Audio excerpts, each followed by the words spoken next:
अध्यात्म विज्ञान कोई धर्म या संप्रदाय नहीं है, ये स्पिरिचुअल साइंस है जो कुदरत के कानून पर आधारित है। ये विज्ञान पूरे ब्रह्मांड के सभी रहस्यों को उजागर करता है और जीवन के सभी पहलुओं को समझने के लिए एक नई दृष्टि देता है। इसी को आर्ट ऑफ विजन कहते हैं, दुनिया को देखने की एक नई दृष्टि, जो अध्यात्म विज्ञानी परम पूज्य स्वामी श्री कमलेशानंद जी के निर्देशन में सनातन सत्य का अनुसंधान कर हमारे जीवन को प्रकाशित करे।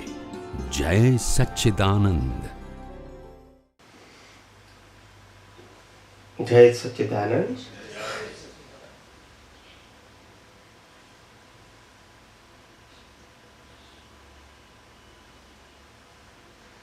છેલ્લા 2 દિવસથી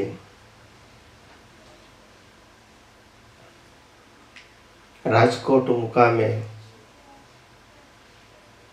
સવાર અને સાંજ આધ્યાત્મ વિજ્ઞાન ઉપર સત્સંગ ચાલી રહ્યો છે। આજે ત્રીજો દિવસ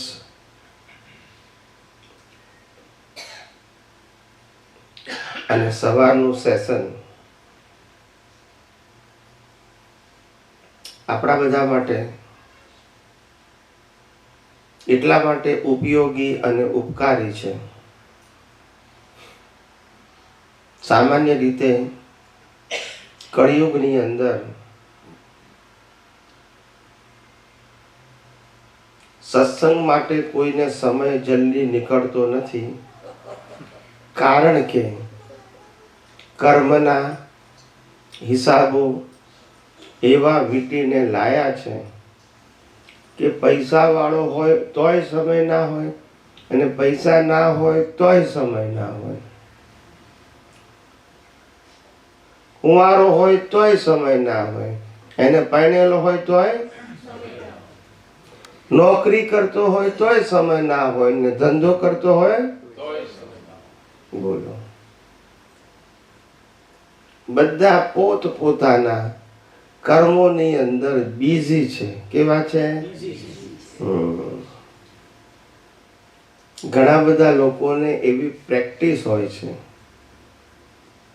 કે સ્વામીજી તમારે પાસે આવવું એટલે કન્સલ્ટિંગ તરીકે આવવાનું। કેવું આવવાનું?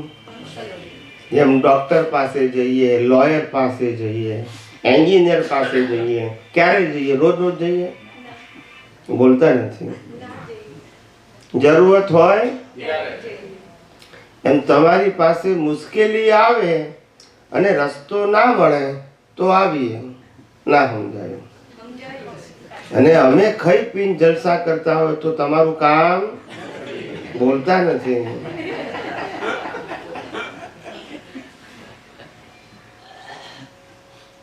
સમજાય છે?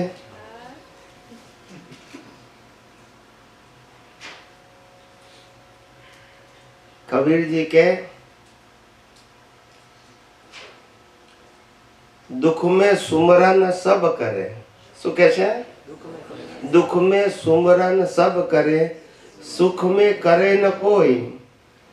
जो सुख में सुमरन करे, उसे दुख काहे को होए।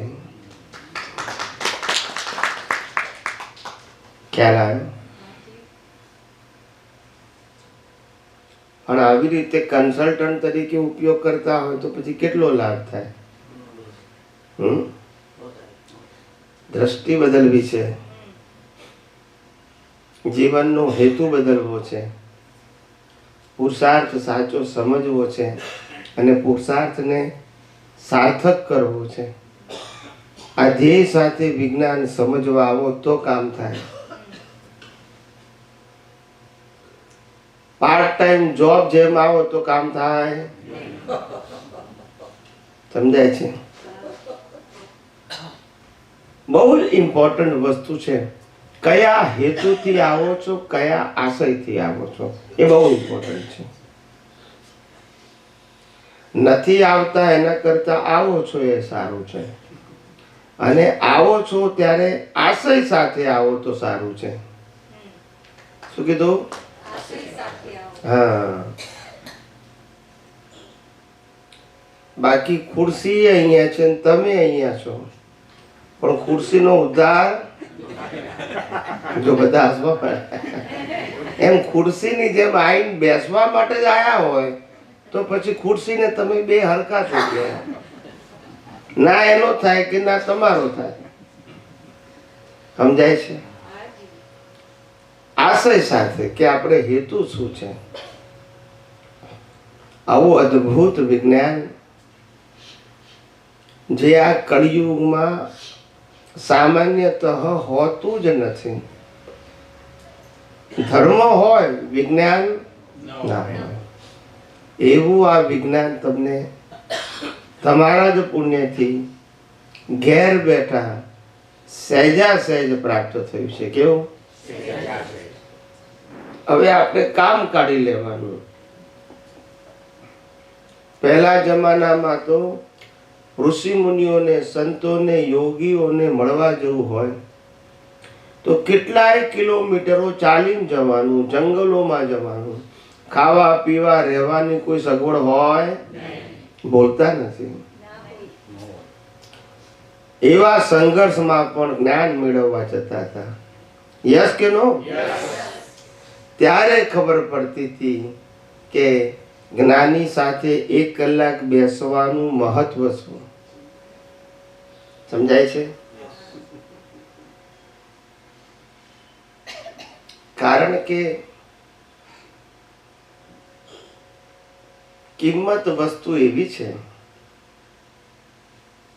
કે ક્યારે સમજાય? જ્યારે એને ખબર પડે કે અત્યાર સુધી જે સમજણ હતી, જે જ્ઞાન હતું અને જે જ્ઞાનનો ઉપયોગ કરતા હતા એનાથી જે ઉપાધિ રહેતી હતી. શું રહેતી હતી? પહેલું કરવાની ઉપાધિ. શું કીધું? કોઈ પણ ક્રિયા કરવા માટે સમય તો જોઈએ ને. એટલે પહેલું કરવાની ઉપાધિ. ગમે તેમ એડજસ્ટ કરીને ટાઈમ કાઢીને આપણે ક્રિયા કરી લઈએ. પહેલી કરવાની ઉપાધિ. અને બીજું ના થાય તો એની ઉપાધિ. બોલતા નથી કે મારે કરવું છે પણ થયું.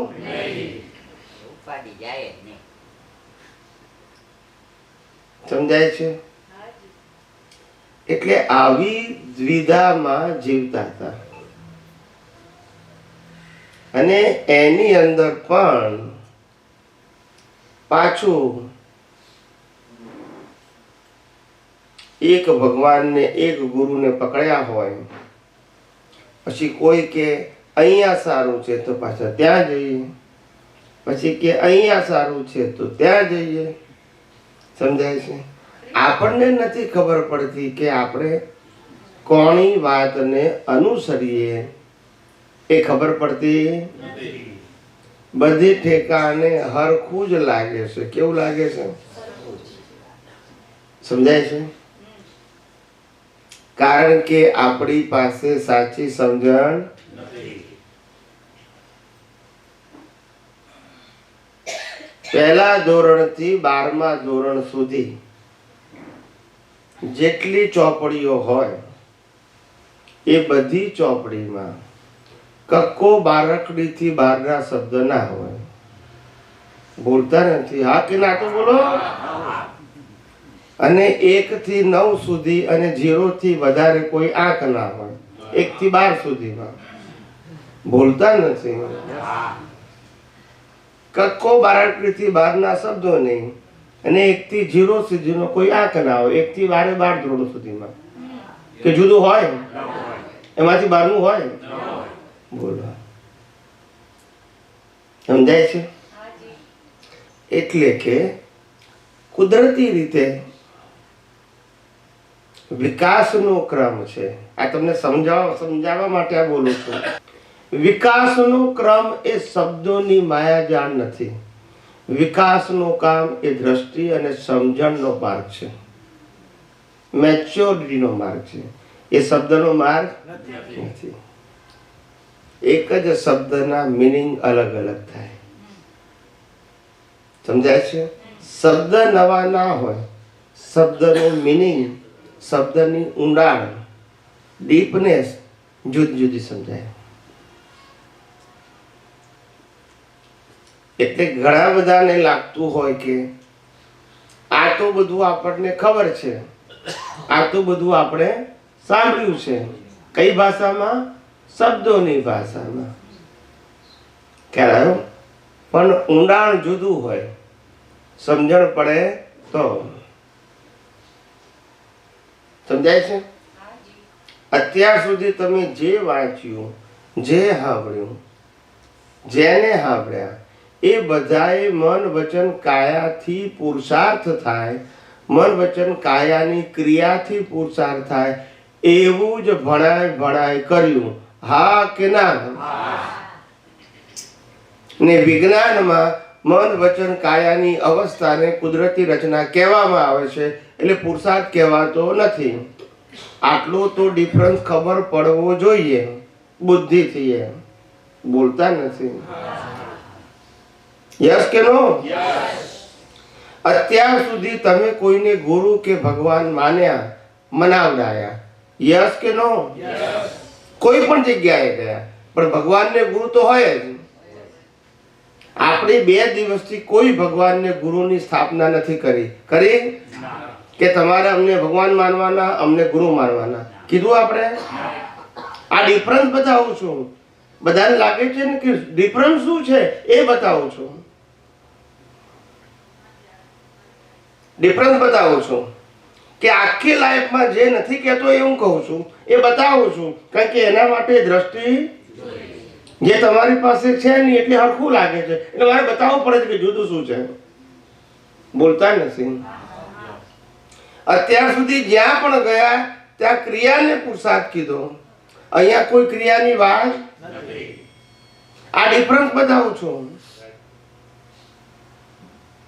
અત્યાર સુધી જે પણ ધર્મમાં ગયા એ ધર્મમાં આ મંદિરને માનો ને આ મંત્ર બોલો એ હોય, અહીંયા આગળ આ ડિફરન્સ બતાવું છું. એટલે દુનિયામાં કોઈ પણ વ્યક્તિને તમે કહી શકો કે આધ્યાત્મ વિજ્ઞાન એટલે શું, તો કે આ બધું નથી એ કહીએ છીએ.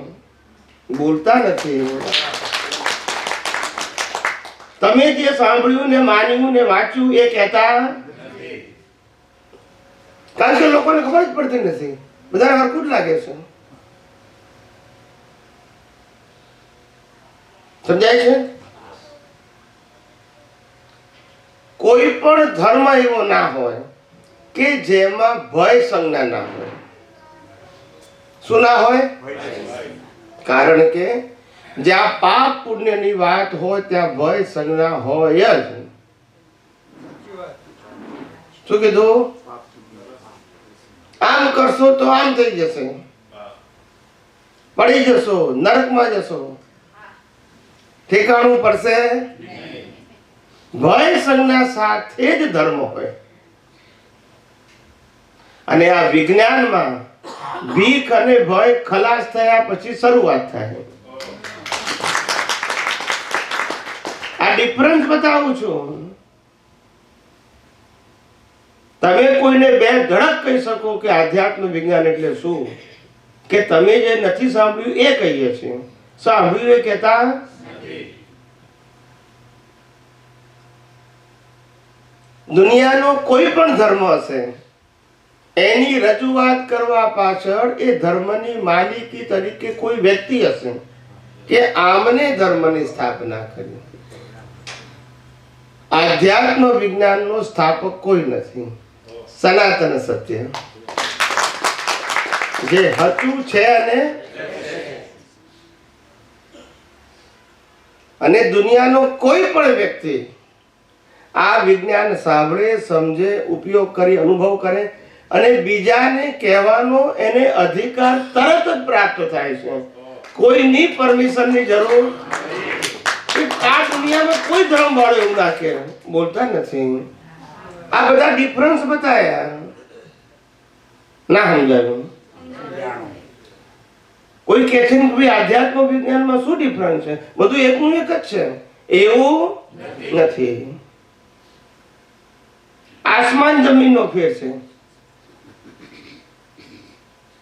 સમજાય છે? ધર્મની અંદર તમને પહેલા સરેન્ડર કરવામાં આવે. સરેન્ડર થવું એટલે શિષ્ય બનવું, અને શિષ્ય બનવું એટલે આજ્ઞાંકિત બનવું. યસ કે નો? આધ્યાત્મ વિજ્ઞાનમાં સરેન્ડર શબ્દને અજ્ઞાન માનવામાં આવે છે. કારણ કે આધ્યાત્મ વિજ્ઞાન એવું કહે છે કે આ દુનિયામાં કોઈ વ્યક્તિ મને કશું આપી શકતો નથી, કારણ કે હું જ ચેતન છું, હું જ અવિનાશી છું, અને હું જ અનંત શક્તિ વાળો છું. પણ અજ્ઞાનતાએ કરીને હું નથી તેને હું માન્યું છે, એને કાઢવા માટે આધ્યાત્મ વિજ્ઞાન છે. તમારી શક્તિને ગૌણ કરવા માટે નહીં, તમારી શાશ્વત શક્તિને ખુલ્લી કરવા માટે વિજ્ઞાન છે. ખ્યાલ આવે ને? તમે ગુનેગાર છો, તમને બોલતા નથી આવડતું, ક્રિયા કરતા નથી આવડતું, તમારા બુદ્ધિ નથી, એના માટે આ વિજ્ઞાન. તમે જ પોતે અનંત શક્તિ વાળા છો, તમે જ ચેતન છો, તમે જ અવિનાશી છો, એનો અનુભવ કરવા માટે આ વિજ્ઞાન છે.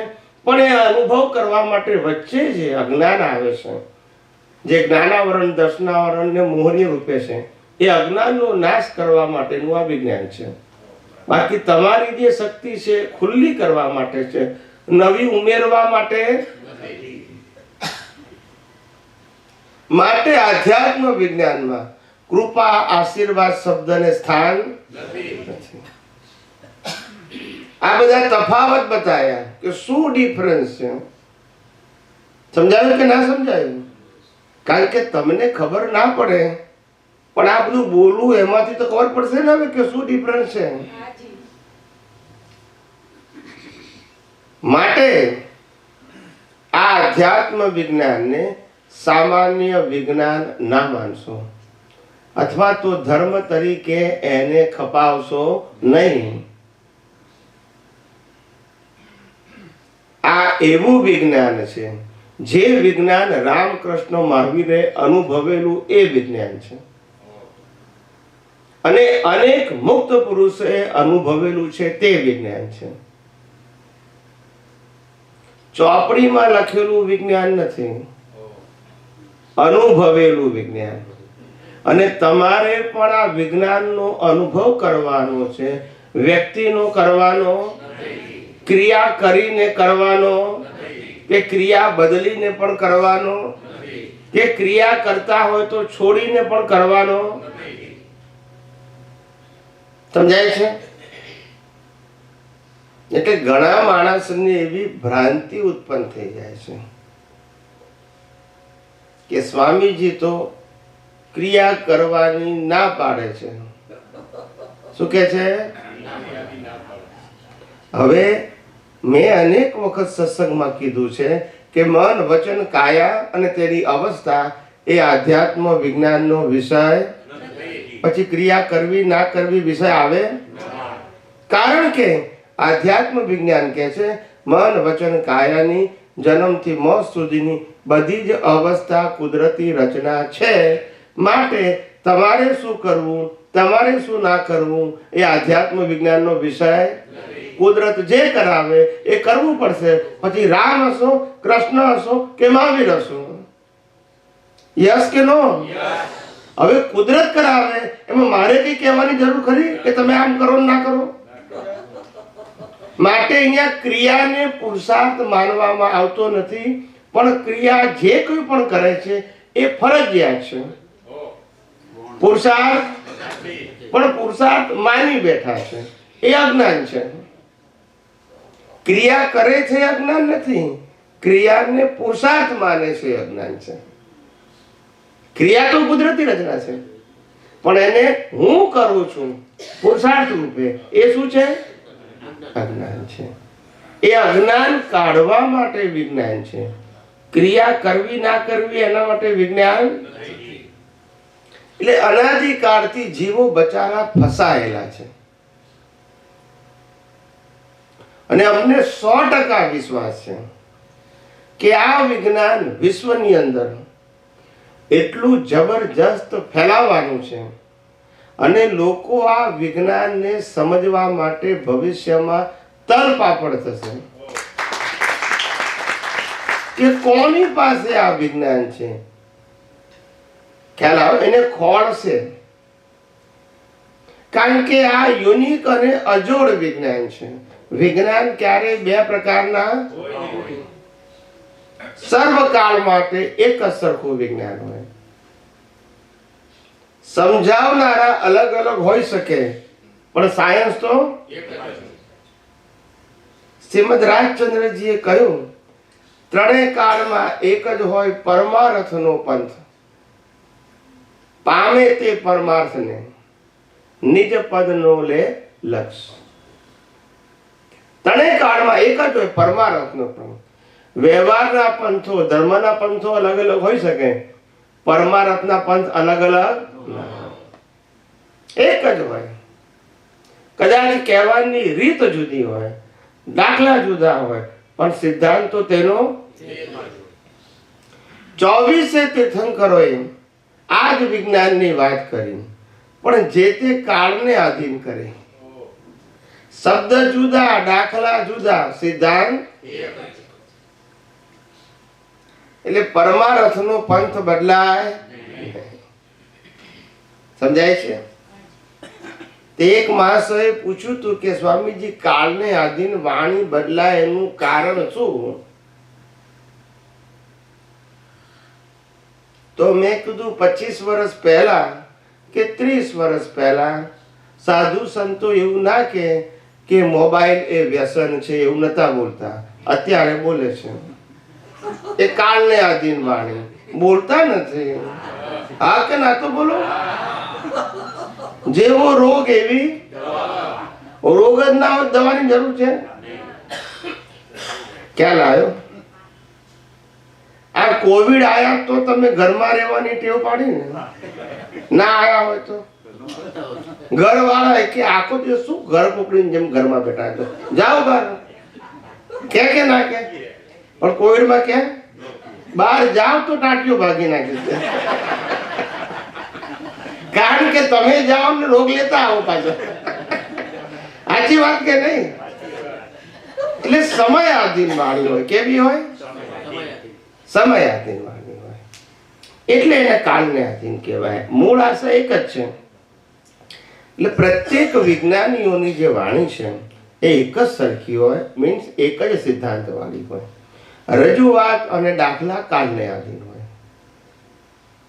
શ્રીમદ રાજચંદ્ર કો કે દાદા ભગવાન કો, એ બધાનો એક જ આશય હતો કે વિજ્ઞાનને સમજે. શું સમજે? પણ વિજ્ઞાનની પાછળ જે અક્રમ શબ્દ પહેલા આવી ગયો એટલે પછી વિજ્ઞાન ઉપર ભાર રહ્યો ને એમના ગયા પછી અક્રમ શબ્દ ઉપર ભાર આવી ગયો કે અમારું દાદા ભગવાનનું અક્રમ વિજ્ઞાન, એવો ભાર આવી ગયો. અને જ્યારે વ્યક્તિ વિશેષ આવે તો પછી સનાતન સત્ય ના હોય. સમજી ગયા? વ્યક્તિ વિશેષ શું થઈ ગયું? સનાતન સત્ય કોઈ વ્યક્તિનું હોઈ શકે?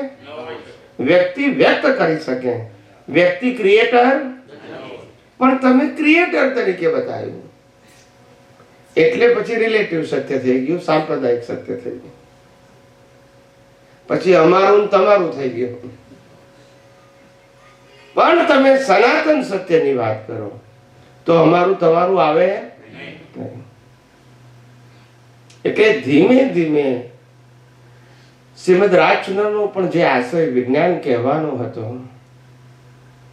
દાદા ભગવાનનો પણ જે આશય વિજ્ઞાન જગત સમક્ષ પહોંચાડવાનો હતો, એ જ આશય આ આધ્યાત્મ વિજ્ઞાન દ્વારા પૂરો થઈ રહ્યો છે. સમજાય છે? એ લોકો કાળને આધીને બોલી શક્યા નહીં હોવા છતાં, કાળને આધીન શું છે? નહીં તો અર્થનો અનર્થ થઈ જાય. આજથી 200 વર્ષ પહેલા જો કોઈ એવું કીધું હોત કે મન વચન કાયા એ કર્મ ભોગવવાનું સાધન છે, એનાથી પુરુષાર્થ ન થાય તો કોઈ સ્વીકારે એટલી જડતા હતી. શું હતી? ક્રિયાથી જ પુરુષાર્થ થાય. એ વખતે આ વિજ્ઞાન કામ કરે. આજે આ કાળની અંદર લોકો માર ખાઈને બેઠેલા છે, બહુ ડફડા ખાધેલા છે, અને હવે ખોળી રહ્યા છે કે મૂળ માર્ગ જુદો હોવો જોઈએ. આટલી મજૂરી કર્યા પછી પણ કઈ દાડા વળતા એટલે આ ભાવ કર્યો છે એને આ ભેગું થાય છે. બાકી જેને એમ લાગે છે કે અમે કરીએ છીએ બરાબર છે તો એને હલાવવાની જરૂર. ખોળી રહ્યા છે ને એના માટે છે. કોના માટે છે? એને કામ લાગશે. જે સ્થિર થઈ ગયા છે એને હરાવવાની જરૂર નથી. અનાદિકાળથી આવું છે, આ એક કાળમાં નહીં. અને દરેક ધર્મગુરુ આ થોડું ઘણું પણ વિજ્ઞાન જે તે સમયે શાસ્ત્રોના આધારે પણ જાણતા હતા, પણ બોલતા બોલતા ડરતા હતા કે આનું રિએક્શન આવશે તો ઊંધું થઈ જશે. અમે આજથી 30-35 વર્ષ પહેલા જાહેરમાં બોલેલા, વડોદરા, અમદાવાદ, મુંબઈ બધે, કે રામકૃષ્ણ મહાવીર સહિત જેટલા પણ દેહધારી હતા એમાંનો એક પણ વ્યક્તિ દેહ રૂપે ભગવાન નહોતો. એની અંદર ભગવાન હતા પણ એ પણ આવું કોઈ બોલી ના શકે. બોલતા નથી. બોલી શકે? હજુય ના બોલી શકે. પછી સમુદાય ચાલે? બોલતા નથી. સમજાય છે ને? માર્ગ ચલાવવો હોય તો કોઈને એસ્ટાબ્લિશ કરવા પડે ને કે ભાઈ આ ભગવાન છે, આ ગુરુ છે, તો માર્ગ ચાલે. એટલે પછી તમે એમ કહો કે રામકૃષ્ણ મહાવીર ભગવાન નથી ને તમારો સંપ્રદાય હોય તો તમને પછી કોઈ પૂછે કે તમે રામકૃષ્ણ મહાવીરને ભગવાન નથી માનતા તો પછી અમારે સિમંદર સ્વામીને ભગવાન માનવાના, તો તમે શું કહેશો? બોલતા નથી. બોલો, તમને જવાબ આપવો પડશે ને. ગોળ ગોળ ચાલશે. માટે આપણે કોઈ વ્યક્તિને પ્રોજેક્ટ કરતા ગુરુ રૂપે પણ નહીં અને ભગવાન રૂપે નહીં. ભગવાન કેવળ શુદ્ધ આત્મા છે અને જ્ઞાની એ અનુભવી પુરુષ છે. એ તમને તમારા જ અંદર રહેલા ભગવાનને અનુભવવાનો માર્ગ બતાવે છે. ભગવાન આપતા નથી અને ભગવાનમાં રહેલું જ્ઞાન પણ આપતા નથી, પણ ભગવાનની જે શક્તિ છે એ શક્તિ કયા અજ્ઞાનને કારણે આવરાઈ છે એ અજ્ઞાન દૂર કરવાનો રસ્તો બતાવે છે. ભગવાનની અંદર છે અને જ્ઞાન પણ. સમજી ગયા? આ વિજ્ઞાન એ અજ્ઞાનને નાશ કરવા માટે છે, મૂળ જ્ઞાનને ખુલ્લું કરવા માટે છે, નવું જ્ઞાન આપવા માટે. અજ્ઞાન કાઢવાનું જ્ઞાન આપીએ છીએ. આત્મામાં જે જ્ઞાન છે એ તો એનું એ જ રહેશે અને ખુલ્લું થશે ત્યારે તમને જ અનુભવ થશે. એ જે ખુલ્લું થવાનું છે એ આપતા નથી, પણ ખુલ્લું કરવા માટે જે આવરણ રૂપ અજ્ઞાન છે એને કેમ કાઢવું એનું આ વિજ્ઞાન છે. સમજાય છે?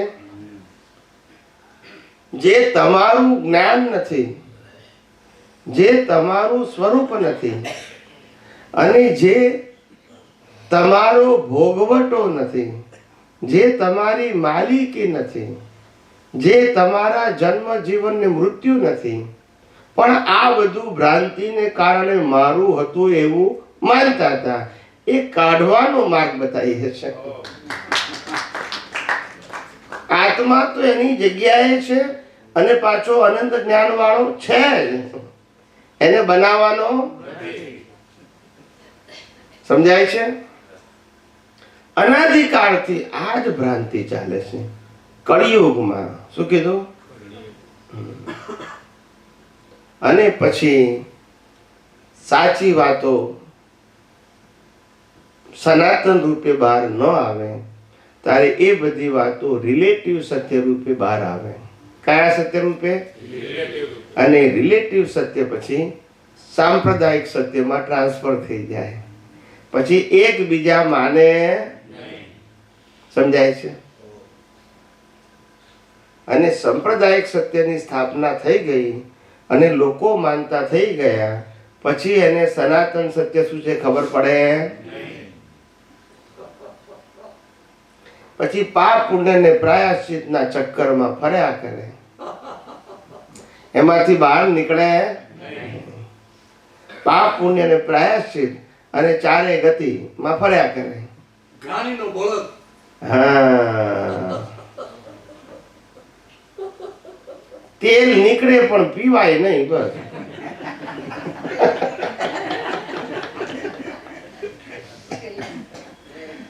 સમજાયું કે નહીં?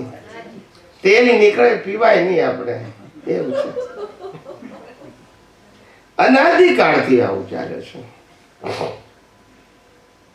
હવે આજે આપણે આધ્યાત્મ વિજ્ઞાનની ઘણા બધાને ગેરસમજ છે એની મૂળ વાત કરીએ.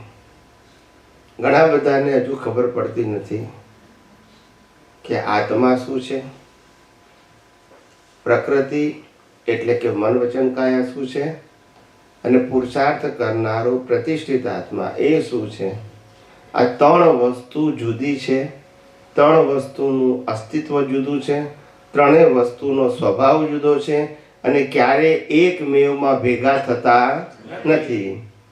આ વાત નથી સમજાતી એટલે મારે આ વાતને વિગતવાર કહેવી પડશે. સમજાય છે? ઘણા બધાની મુશ્કેલી છે કારણ કે આ રીતે ત્રણ વસ્તુ જુદી છે એવું કોઈએ સમજાયું જ નથી. કોઈએ નથી સમજાયું અને માટે જ બધા પઝલ છે. ઘણા બધાને લાગે ને પણ અમને તો ખબર છે ને, પ્રતિષ્ઠિત આત્મા છે એવો શબ્દ તો સાંભળ્યો છે, બાવો છે એવો શબ્દ સાંભળ્યો છે, મિશ્ર ચેતન છે એવો શબ્દ સાંભળ્યો છે ને. તમે સાંભળ્યો છે પણ છતાંય બિલકુલ ખબર નથી. કારણ કે જ્યાં સુધી ક્રિયાને પુરુષાર્થ માનો છો ત્યાં સુધી સમજ્યા જ નથી.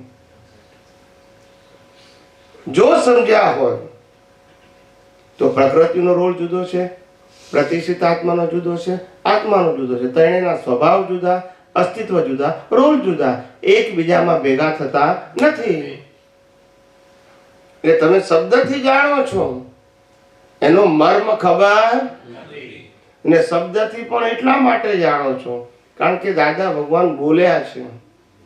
તમારું કોઈ સંશોધન નથી, તમારો પોતાનો કોઈ અનુભવ હોત તો આવું બોલે.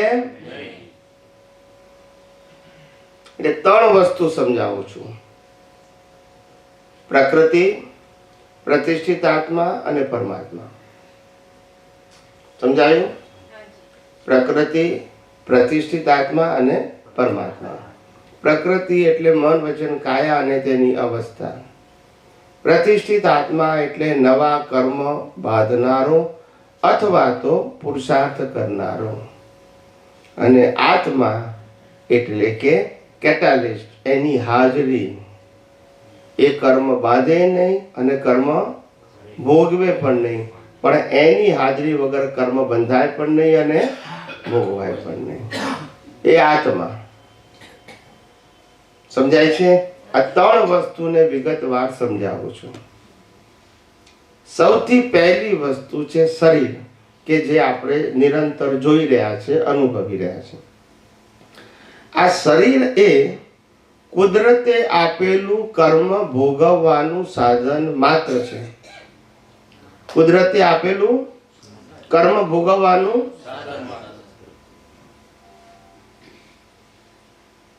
અને એ સાધન કર્મ ભોગવવાનું હોવાથી સાધન પાસે શું કરવું, શું બોલવું, શું વિચારવું એ સ્વતંત્રતા નથી.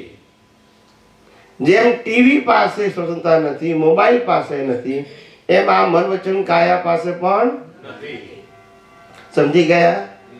માટે સાધનનો એક જ રોલ છે, કર્મ ભોગવવાનું. કયો રોલ છે?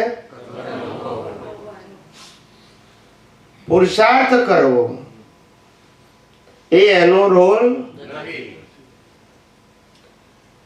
અને જેવા કર્મો પતી જાય એટલે સાધનને શું કરવાનું? બોલતા નથી. એનો રોલ સમજી ગયા? પ્રકૃતિનો રોલ સમજી ગયા ને? એમાં કોઈ જગ્યાએ પુરુષાર્થ શબ્દ આવ્યો એટલે વેરસેળ ના કરી નાખશો. એક એક વસ્તુ અલગ અલગ બતાવું છું. મન વચન કાયા અને તેની અવસ્થા જન્મથી મોત સુધી કર્મ ભોગવવાનું સાધન માત્ર છે. કોઈ પણ ભાગ જન્મથી મોત સુધી મન વચન કાયાને પુરુષાર્થ શબ્દ લાગુ પડતો નથી. માત્ર પરિણામ શબ્દ લાગુ પડે છે. વિચાર આવે તે પરિણામ, બોલો તે પરિણામ, ક્રિયા કરો તે પરિણામ, જન્મ જીવન મૃત્યુ પણ. આ આખા પેકેજમાં પુરુષાર્થ શબ્દ લાગુ પડતો નથી. બરાબર છે? માટે 2 દિવસથી બોલું છું, એવું અત્યારે બી કહું છું. માટે એવું ના પૂછો હવે અમારે શું કરવાનું. આ તો મારે કહેવું જ પડશે, કારણ કે પ્રશ્ન જ ત્યાંથી ઉભો થાય છે. અમારે શું કરવાનું?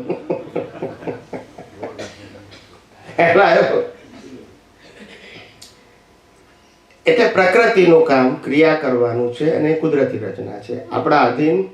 અને પ્રકૃતિ એટલે મન વચન કાયા અને જન્મ જીવન મૃત્યુની બધી અવસ્થા આવી ગઈ. એકે અવસ્થા બાકાત રહી નહીં. આ બધું આખું પેકેજ પરિણામ. શેના માટે? અને પરિણામ છે એ ભોગવવા માટેનું શરીર, સંજોગો બધું કોણ આપે? કુદરત આપે. માટે દાદા ભગવાને પણ કહ્યું મન વચન કાયા અને તેની અવસ્થા માત્ર. સમજાય છે ને? કુદરતી રચના શબ્દ બોલીએ તો પુરુષાર્થ લાગુ પડે પછી. પણ આ સમજતા પછી અવતાર થાય. સાંભળ્યા પછી સમજતા પછી અવતાર થાય. ગેર બેહે નહીં ને, કારણ કે પેલું 1000 અવતારથી ક્રિયા પુરુષાર્થ ફિટ થઈ ગયું હોય, નીકળે કેમનું? આપણે ઇંગ્લિશમાં એને કે છે માઇન્ડ સેટ થઈ ગયું. શું થઈ ગયું છે? માઇન્ડ સેટ થઈ ગયું. એટલે પછી શું થાય? તો પુરુષાર્થ કોણ કરે? તો કે પુરુષાર્થ લાઈવ ઈગો કરે, જીવંત અહંકાર. લાઈવ પ્રતિષ્ઠિત આત્મા કરે, જીવતા મન બુદ્ધિ ચિત્ત અહંકાર. મિશ્ર ચેતન કરે, જેની અંદર ચેતન અને જળના બંને ગુણો સમાયેલા છે. અને દાદા ભગવાનની ભાષામાં બાવો કરે, જે આત્મા નથી અને શરીરે નથી તે. સમજાય છે? આ બધાનું મિનિંગ એક જ છે. એ પુરુષાર્થ કરનારો ક્યાં તો સંસાર વધારવાનો પુરુષાર્થ કરે, ક્યાં તો સંસાર સમાપ્ત કરવાનો. 2 જ ઓપ્શન એની પાસે છે. ક્યાં તો સંસાર વધારવો એટલે 4 ગતિમાં ફરવું, ને સંસાર વધારવો એટલે પાપ પુણ્ય ને પ્રાયશ્ચિત. અને સંસાર સમાપ્ત કરવાનો પુરુષાર્થ એટલે કે અજ્ઞાનનો નાશ કરવો. અને અજ્ઞાન એટલે રિલેટિવ સત્યને જ સનાતન સત્ય માનવું, એ અજ્ઞાન. સમજાય છે? 2 પ્રકારના પુરુષાર્થ કોણ કરે? લાઈવ પ્રતિષ્ઠિત આત્મા. જીવતો હોય તે જ પુરુષાર્થ કરે, મિકેનિકલ. અને મન વચન કાયા મિકેનિકલ છે. કેવા છે? એ મિકેનિકલ એવું 1000 વખત બોલે, સાંભળે, વાંચે, પણ સમજાય. એનું નામ અજ્ઞાનની જડતા. શેની જડતા? અજ્ઞાન તો ખરું, પણ પાછી એની એટલે કોઈ સાચું કહેતો હોય જલ્દી એક્સેપ્ટ. અજ્ઞાન પણ જડ થઈ ગયું છે. કેવું થઈ ગયું છે? ફ્લેક્સિબલ નથી. મને ઘણી વખત વિચાર આવે સાહેબ કે આટલું સહજ, સરળ અને સુગમ વિજ્ઞાન જે જ્ઞાની પુરુષોએ પણ હિન્ટ રૂપે ઘણું બધું કીધું છે, પણ શ્રીમદ રાજચંદ્રજી એમ કહી ગયા, કર વિચાર તો પણ વિચાર કરે અને મિકેનિકલ વાંચે, મિકેનિકલ સમજે અને મિકેનિકલ એમાં કશું વિજ્ઞાન સમજાય? સમજાય છે? દાદા ભગવાને એવું કહ્યું કે મારા શબ્દોમાં કાનો માત્ર ફેરફાર કરશો એટલે બધા એમ જ સમજવા માંડ્યા કે હવે તો આપણે પોપટની જેમ જ બોલવાનું. કારણ કે ફેરફાર નીકળવાનો મતલબ શું થઈ ગયો? પોપટ જ ને. જે બોલ્યા છે શું કરવાનું? તમારે ફેરફાર આવું સમજી ગયા. પછી મારે કેટલા જાહેર સત્સંગોમાં કહેવું પડ્યું મંચ ઉપરથી કે દાદા ભગવાને અમને પોપટ બનાયા ત્યારે કેટલાકને લાઈટ થઈ. એ પેલા તો લાઈટ જ નથી. સમજાય છે? એમનો કહેવાનો આશય જુદો હતો ને આ સમજી ગયા હું છું. એમને કહેવાનો આશય એવો હતો કે જ્યાં સુધી સમજણ ના પડે ને ત્યાં સુધી તમારી બુદ્ધિ ઉમેરશો નહીં અંદર, નહીતર ડખો થઈ જશે. શું થઈ જશે? દાદા કહેતા હતા ને કે રાત્રે દૂધ ગરમ કરી અને મેરવણ નાખી અને ઊંઘી જશે તો સવારે ચોસલા મળશે. પણ આ તો 2 વાગે ઉઠે ને આંગળી ગાલે કે દહીં થયું કે નહીં, તે દહીંનો ડખો થઈ જાય. પછી હા, દાદા ભગવાન કહેતા હતા આવું થઈ ગયું સાહેબ, આવું થઈ ગયું. એટલે જ્ઞાની પુરુષનો આશય સમજવો સહેલો નથી. તે અમારે ભાગે પણ એવું આવ્યું કે જગાડવાનો રોલ આવ્યો, પણ જગાડવાનો રોલ આવ્યો કે શરૂઆતમાં તો બધાને ભારે લાગે. આપણી ભૂલો કાઢે છે કે છે અમે તો એમની આજ્ઞા મુજબ બધું કરીએ છીએ એવું લાગે ને શરૂઆતમાં. ખ્યાલ આવ્યો? પણ ખબર ના પડી, ત્યાં સમજણ ના પડે એટલા માટે આ કીધું છે. પણ તમારે વક્તા તરીકે તો સમજીને અનુભવીને બોલવાનું છે, એમાં કોપી ના હોય. જો તમે મારી વાતની કોપી જ કરશો તો દુનિયામાં તમે એવી સાબિતી આપશો કે દાદા ભગવાનનું જ્ઞાન અનુભવવા માટે નથી, સાંભળવા માટે ને કરવા માટે છે, એવું સાબિત થઈ જશે. બોલતા નથી, હા કે ના તો બોલો. જો ફેરફાર ના કરવાનો હોય તો પછી એમની વાતને બોલવા માટે, સાંભળવા માટે છે, બીજા માટે અનુભવ કરવાનો તો પછી એને વિજ્ઞાન કહેવાય? કેટલું બધું હેમરિંગ કર્યું ત્યારે થોડું થોડું લાઈટ થયું. શું થયું? ના થાય સાહેબ, બેભાન થઈ ગયા હતા. શું થઈ ગયા હતા? કોઈ ક્રિયા જોડે થઈ ગયા શુષ્ક જ્ઞાનમાં, કોઈ માને માર્ગ મોક્ષનો કરુણા ઉપજે જોઈ. સૌ સાધન બંધન થયા, રહ્યો ન કોઈ ઉપાય. સત સાધન સમજ્યો નહીં, ત્યાં બંધન શું જાય. તે આ આધ્યાત્મ વિજ્ઞાન સત સાધન બતાવે છે, શુભ સાધન બતાવતું. ધર્મમાં શુભ સાધન હોય, અહીંયા આગળ સત સાધન હોય. શુભ એટલે પાપ પુણ્ય વાળું અને સત એટલે અજ્ઞાન નાશ કરનારું. એ પાપે ના બનાવે, પુણ્ય ના બનાવે, અજ્ઞાન જ નાશ કરે, જેનાથી પાપ પુણ્ય બને છે. સમજાયું? એનું આ સાધન. એટલે જે પ્રતિષ્ઠિત આત્મા જે લાઈવ છે એની પાસે પુરુષાર્થ કરવાની સ્વતંત્રતા છે. એ પુરુષાર્થ એના જ્ઞાન દર્શનના આધારે કરે છે. શેના આધારે? એની પાસે જેવું જ્ઞાન દર્શન છે એવો પુરુષાર્થ કરે છે. એનાથી ઉપર જઈ શકે એની અંદરનો પુરુષાર્થ થાય, ઉપરનો ના થાય.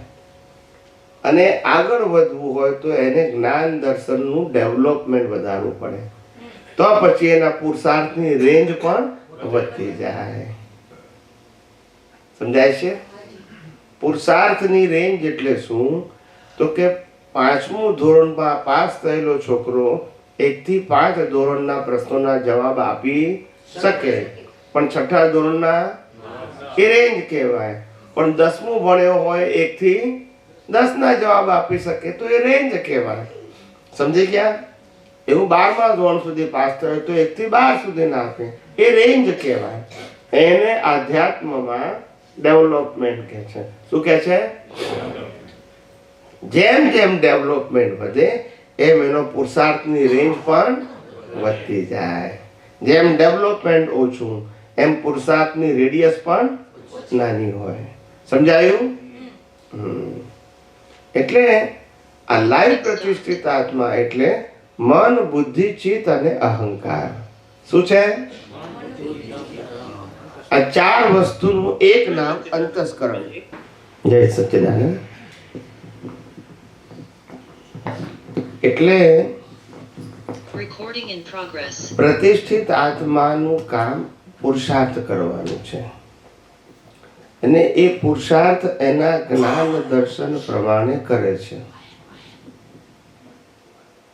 એટલે જ્યારે તમે પુરુષાર્થ શબ્દ સમજવા પ્રયત્ન કરો ત્યારે ખાસ ખ્યાલ રાખવાનો કે પુરુષાર્થ એને કહેવાય જે મન, વચન, કાયાથી કરી ના શકાય અને જે 5 ઇન્દ્રિયોથી જોઈ ના શકાય એને પુરુષાર્થ કહેવાય. અને મન, વચન, કાયાથી થાય અને 5 ઇન્દ્રિયોથી અનુભવાય એને પરિણામ કહેવાય. શું કહેવાય? એટલે આ લાઈન ઓફ ડિમાર્કેશન બતાવું છું, બે ભેગું ના થઈ જાય. સમજાય છે? એટલે પુરુષાર્થ એટલે જ્ઞાન દર્શનનો ઉપયોગ, પુરુષાર્થ એટલે ભાવ, પુરુષાર્થ એટલે દ્રષ્ટિનો ઉપયોગ કરવો, પુરુષાર્થ એટલે અનુભવ, પુરુષાર્થ એટલે દેહ અને આત્માને છૂટા જોવા. સમજાય છે? આ બધું પુરુષાર્થમાં આવે અને આ બધું દ્રષ્ટિનો વિષય છે. દ્રષ્ટિ એટલે જ્ઞાન અને દર્શનનું એક નામ દ્રષ્ટિ. સમજી ગયા? એ મન, વચન, કાયાનો વિષય એટલે પુરુષાર્થ શબ્દ મન, વચન, કાયાને લાગુ પડે. સમજાયું? એટલે પ્રકૃતિ એ પરિણામ ભોગવવાનું સાધન છે, લાઈવ પ્રતિષ્ઠિત આત્મા એ પુરુષાર્થ કરવાનું સાધન છે, અને મૂળ આત્મા એ કેટાલિસ્ટ છે જેની હાજરીથી પ્રતિષ્ઠિત આત્મા પુરુષાર્થ કરે અને પ્રકૃતિ કર્મ ભોગવે છે.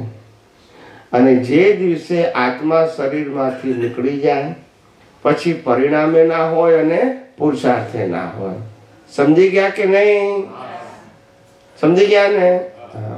એટલે આત્માની હાજરી એમાં પછી 2 ભાગ, એક પરિણામ વાળો ભાગ અને એક બહાર જે દેખાય પરિણામ વાળો ભાગ, અંદર જે ચાલે છે તે પુરુષાર્થ વાળો ભાગ. પુરુષાર્થ વાળો ભાગ કોઈ દિવસ ક્રિયા રૂપે ના હોય અને જોઈ ના શકાય. સમજી ગયા? સમજ્યા કે નહીં?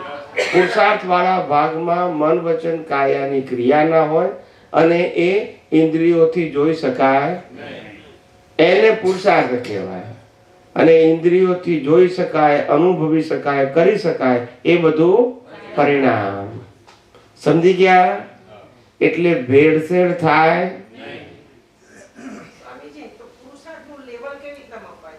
પુરુષાર્થનું લેવલ તમારા જ્ઞાન, દર્શન અને તેના ઉપયોગ ઉપર નક્કી થાય. શેના ઉપર નક્કી થાય?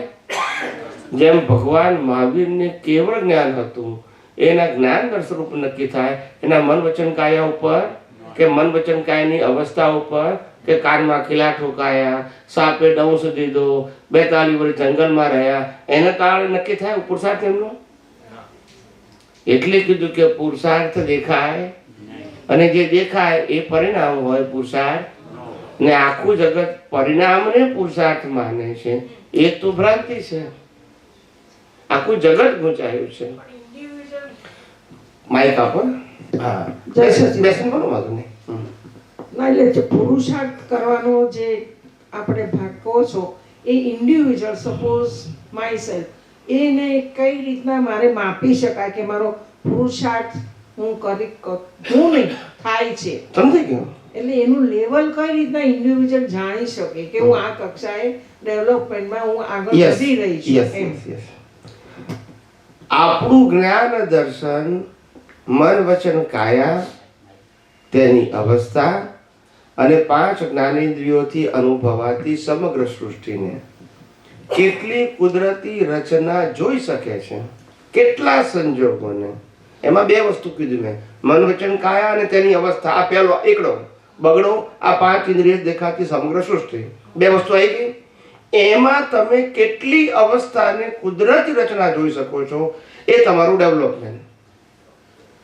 અને જેટલું નથી જોઈ શકતા એટલું તમારી કચાશ. આ દર્શનની વાત થઈ.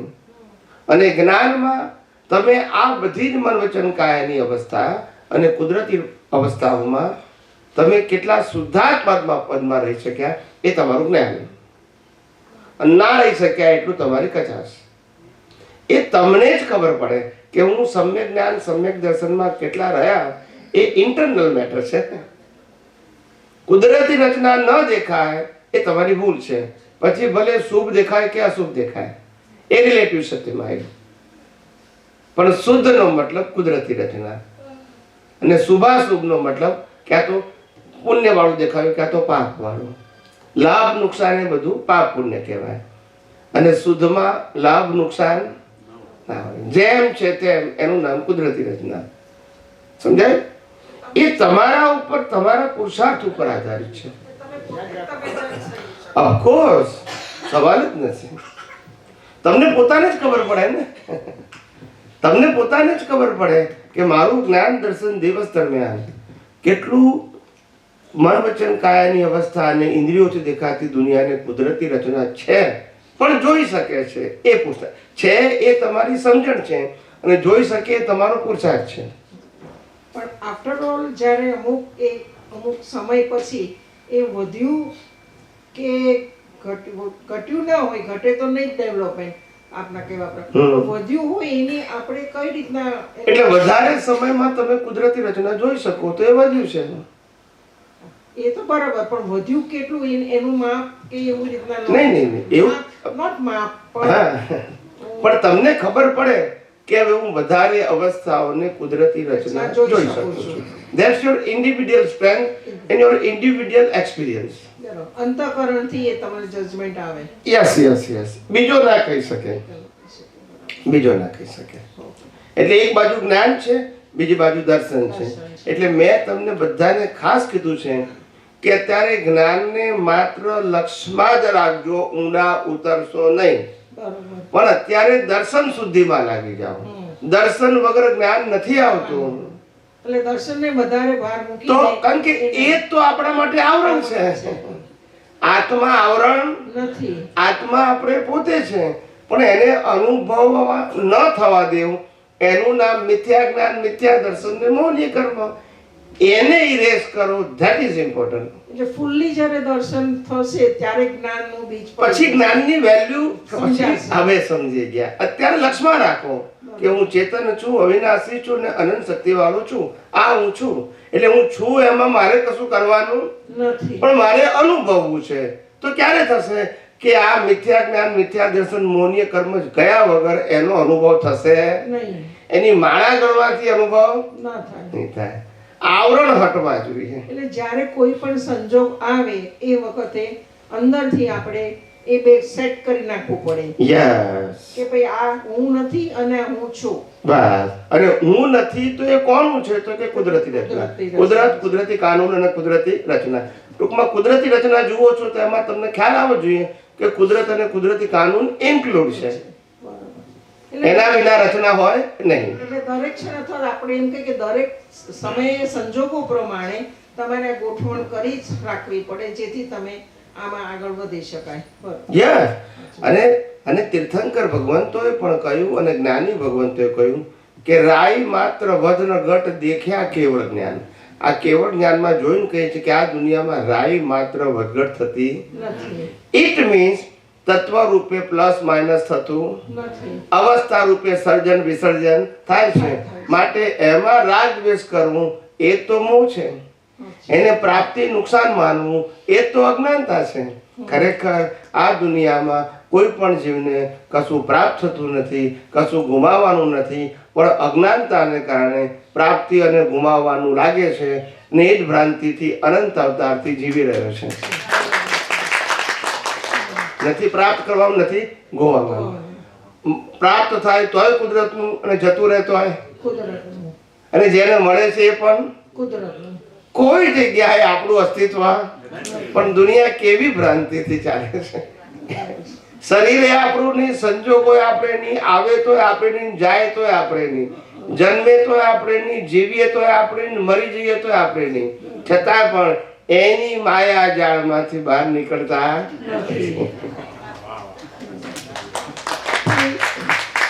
એ માયાજાળમાંથી બહાર હજી નથી નીકળી એ શક્યા. આ વિજ્ઞાનથી નીકળાય એમ કહું છું. નથી નીકળી શક્યા. એ પણ અમારા જે કર્મો બાંધેલા એના હિસાબે ના ના ના ઉપાદાન નથી થયું, એટલે ના નથી ના નીકળી ના. શક્યા. એવું નહીં. ઉપાદાન તો બરાબર છે, પણ બે વસ્તુ છે. હંમેશા આધ્યાત્મ માર્ગની અંદર કોઈ પણ વાત વન વે ના હોય, સામ સામી હોય. એટલે ઉપાદાન નિમિત્ત બે જોઈએ. હા, બંને જોઈએ. નિમિત્ત ઉત્તમ હોય ને ઉપાદાન ના હોય તોય ના થાય. ઉપાદાન ઉત્તમ હોય પણ નિમિત્ત ના હોય તો માર્ગ ના મળે. બરોબર છે. બે જોઈએ, નિમિત્તે જોઈએ અને ઉપાદાન જોઈએ. અને નિમિત્ત ઉપાદાન બે હોય તો પછી પુરુષાર્થ જોઈએ. બરોબર છે. ત્રીજું એડ થવું જોઈએ. પુરુષાર્થ વગર તો પ્રગતિ ના થાય ને. તમને નિમિત્ત સરસ મળ્યું અને તમારું ઉપાદાનથી સમજાયું પણ ખરું, પણ પુરુષાર્થ તો બાકી રહ્યો ને. બાકી રહ્યો. અજ્ઞાન નાશ કરવાનો, પાપ પુણ્યનો નહીં, અજ્ઞાન નાશ કરવાનો. નાશ કરવાનો. હું શરીર છું, હું ચલાવું છું, હું ભોગવું છું, મારું છે, સત્તા સંપત્તિ સંબંધ સાધન, આ બધું અજ્ઞાન તો દ્રષ્ટિમાંથી કાઢવું પડશે ને. સંજોગો બદલવા નથી, પણ રોંગ બિલીફ તો કાઢવી પડશે ને. કારણ કે રોંગ બિલીફ તો આપણને અસર કરે છે. હા, એ આપણી છે એટલે આપણને અસર કરે. હા. સંજોગો તો એસી જ છે, એ તો આવવાના ને જવાના છે ને સ્થિર છે અને ફરજિયાત છે. ફરજિયાત છે. અને તે પાછા પ્રકૃતિને લાગુ પડે છે, આપણને લાગુ પડતા નથી. માટે કીધું કર્મ તમે કરો છો, પણ ભોગવવાનું સાધન કુદરત આપે છે, અને સંજોગો પણ એને કુદરત આપે છે. સાધને તમે નથી, સંજોગો તમે નથી, સંબંધે નથી ને સંપત્તિ નથી, તમે કશું છો જ નહીં, પણ માની બેઠા છીએ. આ માનેલાનો ભોગવટો છે. એ માન્યતા બદલવી તે આધ્યાત્મ માર્ગ. મન વચન કાયા બદલવા તેને આધ્યાત્મ સાથે લેવા દેવા નથી. સમજાય છે? કેટલું મોટું વિજ્ઞાન ખુલ્લું થયું આ. પણ આપ કહો છો ને કે 65 વર્ષ કે આટલા જન્મ સુધી આ જ્ઞાન ને ઉઘડ્યું નહીં, અથવા અમે પુરુષાર્થ, અમે એટલે માનો કોઈ પુરુષાર્થ ના થયો, પણ તો એનું કારણ અમારું એટલું ડેવલપમેન્ટ ન થયું, એને લીધે જ થાય ને. નહીં તો ડેવલપમેન્ટ એક કારણ હોય છે કે બધાના કારણ અલગ હોય. ઘણી વખત ડેવલપમેન્ટ હોય પણ નિમિત્ત ના ભેગું થાય. ખ્યાલ આવી ગયો? ઘણી વખત નિમિત્ત હોય, ડેવલપમેન્ટ હોય, બંને વસ્તુ હાજર હોય, પણ આપણને ભેગું ના થાય કારણ કે પુણ્ય પાક્યું નથી. બરોબર છે. ઘણી વખત ડેવલપમેન્ટ ને નિમિત્ત બે હોય એટલે પુણ્ય પાક્યું તો આપણને ભેગું થાય. ખ્યાલ આવી ગયો ને? પણ પાછું વચ્ચે પ્રમાદ આવી જાય, એટલે પુરુષાર્થ કરવા દે. તો પછી તમારે આના કહેવા પ્રમાણે પુણ્ય પણ ભેગું કરવું પડે ને? ના, આની અંદર પુણ્ય આધ્યાત્મનું જોઈએ, ભૌતિક ના જોઈએ. ના, ભૌતિક નહીં, પણ આધ્યાત્મિક પુણ્ય. અને આધ્યાત્મિક પુણ્ય સનાતન સત્યના ઉપયોગથી આવે. ઓકે. રિલેટિવ સત્યથી આધ્યાત્મિક હા ભાવના કરવી પડે આપણે કે મને અનુભવી જ્ઞાની પુરુષ પ્રાપ્ત થાવ, અને આ જગતનું સનાતન સત્ય મને એમના થકી સમજાય. બસ આ હેતુ, આટલો ભાવ કરો. પણ બાકી જે આધ્યાત્મિક પુણ્ય છે, જેને આપણે મોક્ષ માર્ગ માટે લાયક અને સહાયક કહીએ છીએ, એ પુણ્યની વાત હજુ સુધી હિસ્ટ્રીમાં બહાર જ નીકળી નથી. બરોબર છે. બહાર જ નીકળી નથી. આ વિજ્ઞાને પહેલી વખત ખોલ્યું છે કે તમે ચંદુલાલ જુઓ છો એનાથી જે રાગ દ્વેષ થાય છે એ સંસાર અને લાયક અને સહાયક, અને એ ચંદુલાલમાં શુદ્ધાત્મા જુઓ છો તો મોક્ષ માર્ગ માટે લાયક અને સહાયક. બરોબર. ચંદુલાલને કરતા જોશો તો સંસારને લાયક સહાયક, ચંદુલાલને અકર્તા જોશો તો મોક્ષ માર્ગ માટે લાયક સહાયક. બરોબર છે. આ વિજ્ઞાન બહાર ના પડ્યું. ચંદુલાલની સાથે માલિકી ભાવ કરશો તો સંસારને લાયક અને સહાયક, અને માલિકી ભાવથી મુક્ત રહેશો તો મોક્ષ માર્ગ માટે લાયક સહાયક. મન વચન કાયાને તમારા કે બીજાને કરતા જોશો તો સંસારને લાયક સહાયક, તમારા અને બીજાના મન વચન કાયા અકર્તા જોશો તો મોક્ષ માર્ગ માટે લાયક અને સહાયક પુણ્ય. આવું ફોડ નથી પડ્યો. બરોબર છે. વિજ્ઞાન નવું નથી, પ્રેઝન્ટ નથી થયું. એટલે મોક્ષે જવા માટે પુણ્યની જરૂર છે, માટે મન વચન કાયાની ક્રિયાની જરૂર છે એવું સાબિત થતું નથી. એ પાછો દ્રષ્ટિનો જ વિષય છે. એટલે દ્રષ્ટિ દ્વારા પણ પુણ્ય કમાવી શકાય, પાપ પણ કરી શકે. આમ તો ખરેખર પાપ પુણ્ય દ્રષ્ટિથી જ બંધાય છે અજ્ઞાનીને પણ સબ્જેક્ટ ટુ ક્રિયા માને છે. ઓકે. ખરેખર કર્મ હંમેશા દ્રષ્ટિથી જ બંધાય, મિથ્યા હોય સમ્યક હોય કે મોક્ષ માર્ગ માટે લાયક હોય, બધા દ્રષ્ટિથી જ બંધાય છે. પણ અજ્ઞાન દ્રષ્ટિને કારણે સબ્જેક્ટ ટુ ક્રિયા છે માટે પાપ પુણ્ય બંધાય છે. ઓકે. એટલે ભાવ ઉપર આધાર. હા, ભાવ પાછળ રહેલી દ્રષ્ટિ કે તમારા ભાવ તો છે પણ સંસારને લાયક અને સહાયક જોઈએ છે કે મોક્ષ માર્ગ માટે લાયક. બંને ભાવ તો કહેવાય. ઓપ્શનમાં સંસાર બાજુ જતા રહીએ. હા, કેમ તો કે હજુ મન વચન કાયાની અવસ્થામાં મેળવવાનું કરતા ભાવ, માલિકી ભાવ, ભોગતા ભાવ છે તો પછી એ જ બંધાવાના. એમાં પુણ્ય પણ આવશે અને પાપ પણ આવશે. અને મોક્ષ માર્ગ માટે લાયક સહાયકમાં પુણ્ય આવે, પાપ ના આવે, પ્રમાદ આવે. પ્રમાદ આવે એટલે પાછું રિલેટિવ સત્યનો હિસાબ આવશે. બરોબર છે. ખ્યાલ આવ્યો? પાપ પુણ્ય આપણો સબ્જેક્ટ નથી, એ રિલેટિવ સત્યનો સબ્જેક્ટ છે. પણ પ્રમાદનો મતલબ સંસારને લાયક અને સહાયક કર્મ બંધાશે, અને જાગૃતિમાં રહ્યા તો મોક્ષ માર્ગ માટે લાયક સહાયક. સમજાય છે? એટલે અહીંયા પાપ પુણ્ય નથી તો પ્રાયશ્ચિત નથી, પાપ પુણ્ય નથી તો પ્રકૃતિમાં ઊંડા ઉતરવાનું નથી, પાપ પુણ્ય નથી તો પ્રકૃતિને સુધારવાની વાત નથી. આ આખો સબ્જેક્ટ ના આવે. બરોબર છે. જ્ઞાન દર્શનને ઉદ્ભગવન તરફ લઈ જવું, જ્ઞાન દર્શનને રિયલાઇઝ તરફ લઈ જવું, એનું ડેવલપમેન્ટ વધારવું, that is the spiritual part. એને ઇનર પ્રોસેસ છે, આઉટર નથી. Don't compare with the outside કે ગુડ એન્ડ બેડ. એ બધું રિલેટિવ સત્ય. એટલે એટલું મોટું તમને લાઈન ઓફ ડિમાર્કેશન આપી દીધી. આ આખો સબ્જેક્ટ જે 5 ઇન્દ્રિયોથી અનુભવાય છે એ જ કાઢી નાખ્યો. બરોબર છે. કારણ કે કુદરતી રચના, અને એમાંથી કશું એચીવ કરવાનું નથી, મેળવવાનું નથી અને ગુમાવવાનું નથી, કારણ કે આપણું જ નથી તો પછી. એટલે જે રિલેટિવ સત્યનું જે ઇમ્પોર્ટન્સ હતી, જેને આપણે આધ્યાત્મિક પુરુષોએ માયાની જાળ કીધી, એ ઓટોમેટિક નીકળી ગઈ. રિલેટિવ સત્યમાં ઊંડા ઉતરો એ જ માયાની જાળ. પછી પાપ હોય કે પુણ્ય, બે માયાની જાળ. પણ તમે રિલેટિવ સત્યને કુદરતી રચના કહી દીધું એટલે તમે શું થઈ ગયા? છૂટા થઈ ગયા. સમજાય?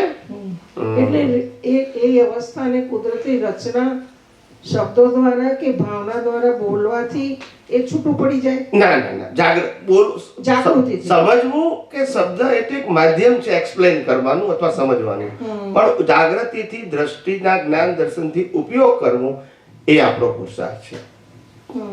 પુરુષાર્થ એને કહેવાય. અચ્છા, તે વખતે શું કરવાનું થાય? એટલે તમે આજે કહું છું કે પાછું જ્ઞાન દર્શનનો પુરુષાર્થ. એટલે પુરુષાર્થ વખતે આ જ્ઞાન અને દર્શન બે જુદું પડવું જોઈએ. કયું જ્ઞાન? હું ચેતન, અવિનાશી, અનંત શક્તિ વાળો છું એ જ્ઞાન રહેવું જોઈએ.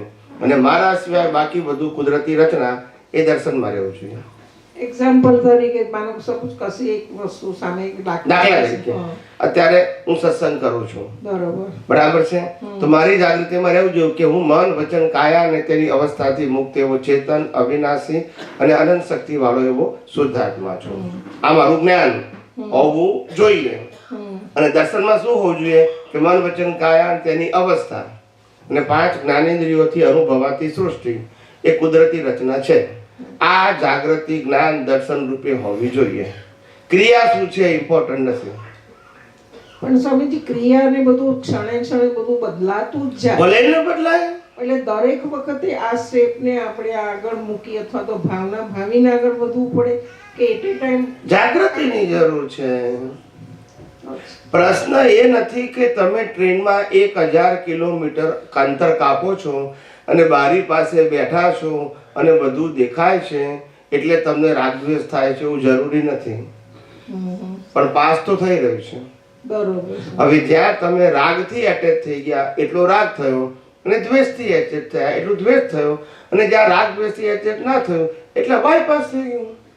એટલે એવું આપણે આ જ્ઞાન દર્શનથી બધું બાયપાસ કરવાનું છે. એટલે અને ના કરી શક્યા તો એ પ્રમાદ છે.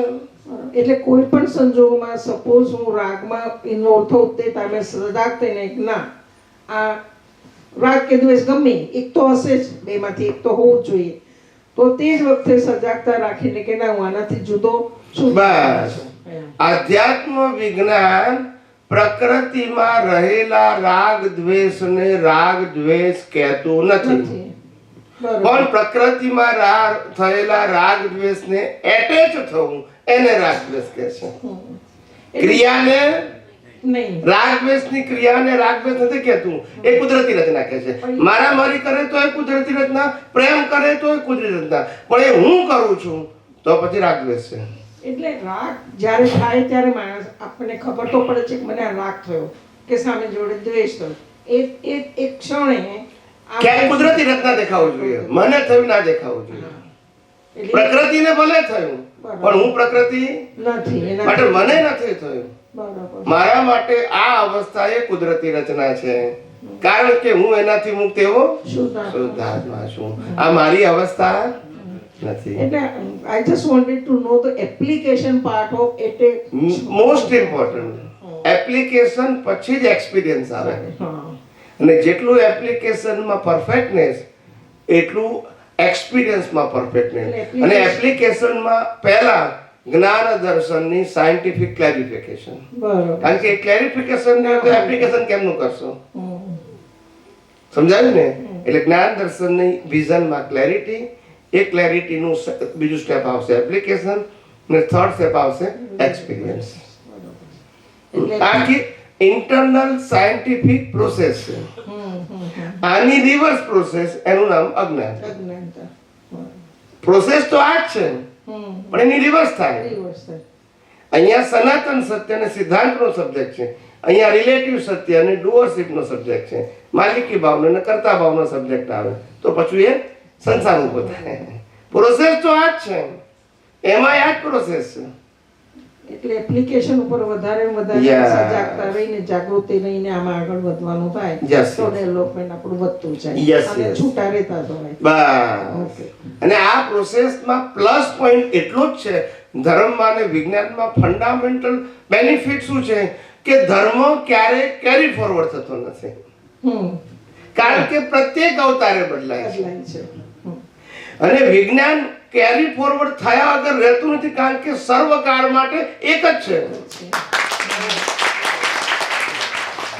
આજે 10% સમજ્યા તો એ જ વિજ્ઞાન પાછું નેક્સ્ટ બર્થમાં છે. પણ આજે જે ધર્મ પાળ્યો ગુરુ હોય એ તો આવતા અવતારમાં હોય નહીં, પાછા નવા, પાછું એ કરે.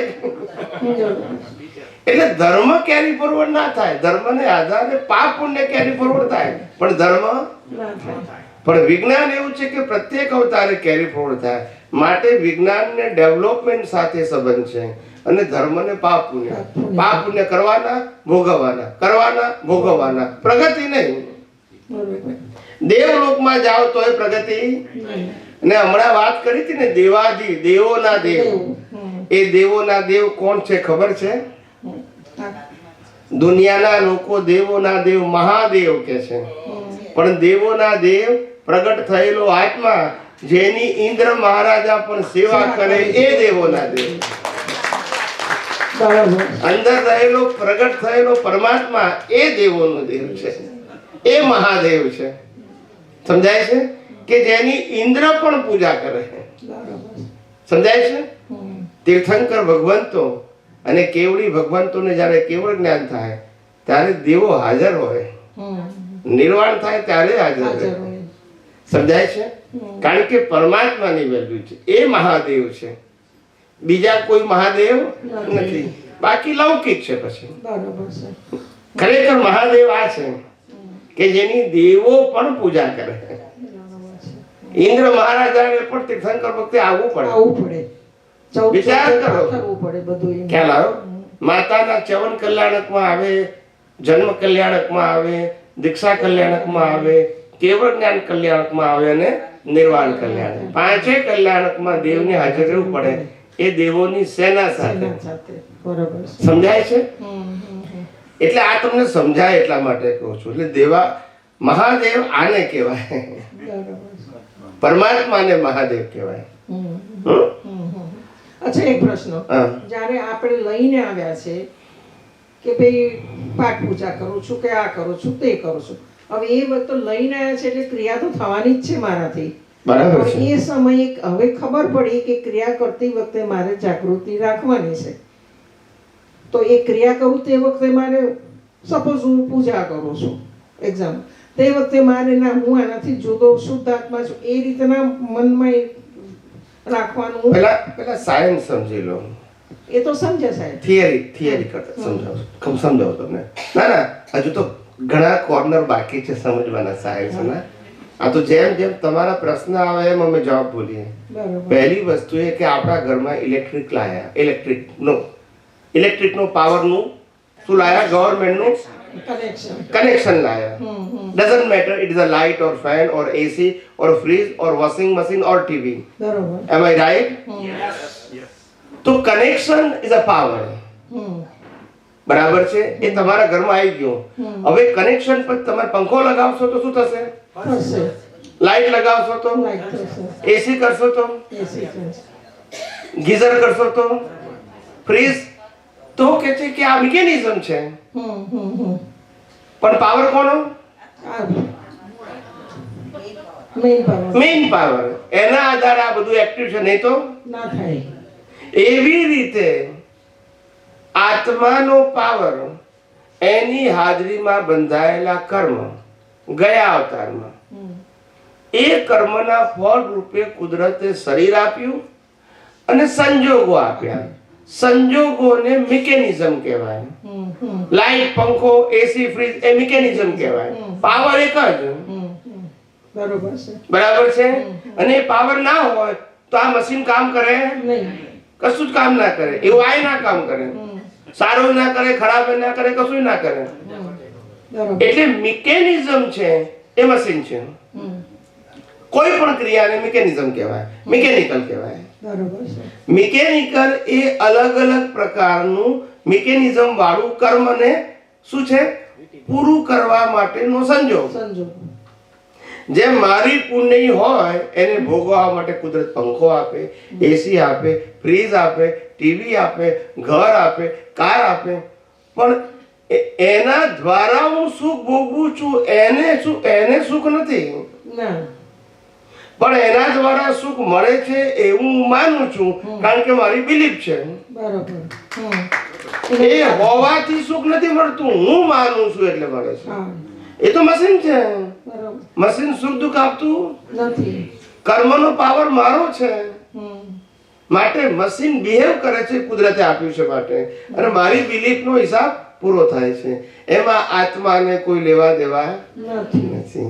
આની સાથે જોડાયેલું મિકેનિઝમ, અને એ મિકેનિઝમમાં મારો પાર્ટ ખાલી બિલીફ જ છે. શું છે? બિલીફ છે. કારણ કે ગયા અવતારની હતી, એ અવતાર ઉકલે છે. પણ શરીર અને સંજોગો કોના છે? કુદરતના.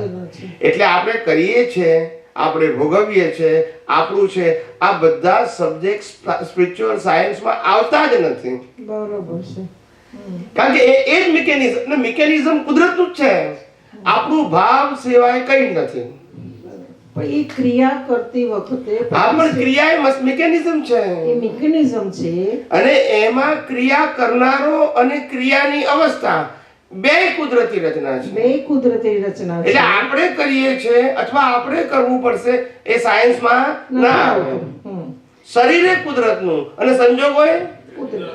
અને એને ભોગવનારા ભાવ તમારા, કેમ? એ ગયા અવતારનો ભાવ. પણ એટલે ભાવમાં કરેક્શન કરવાનું છે અને મન વચન કાય અને અવસ્થાને કુદરતી રચના જોવાની છે. એ ક્રિયા કરતી વખતે મારો પ્રશ્ન એ છે કે એ ક્રિયા કરતી વખતે જે પ્રતિષ્ઠિત આત્માનો જે રોલ છે એ વખતે હું તો કયા ભાવના પ્રમાણે હું ક્રિયા કરું છું, ભૂતગોળ શરીર બધું મને મિકેનિઝમથી કરાવે છે, પણ એ વખતે સજાગતા વખતે મારું પ્રતિષ્ઠિત આત્મા જુદો રાખવો પડે ને કે ના આ ક્રિયા હું કરું છું પણ હું તો એનાથી શુદ્ધ. એટલે પ્રતિષ્ઠિત આત્મા એ અવસ્થાથી છૂટા રહેવાની પ્રક્રિયા કરે. અને છૂટા રહેવાની પ્રક્રિયા ક્યારે થાય? એને કુદરતી રચના જુએ તો. પણ એ ક્રિયાને હું કરું છું, ના મેં ભોગવ્યું, મારું છે, તો છૂટો ના થાય.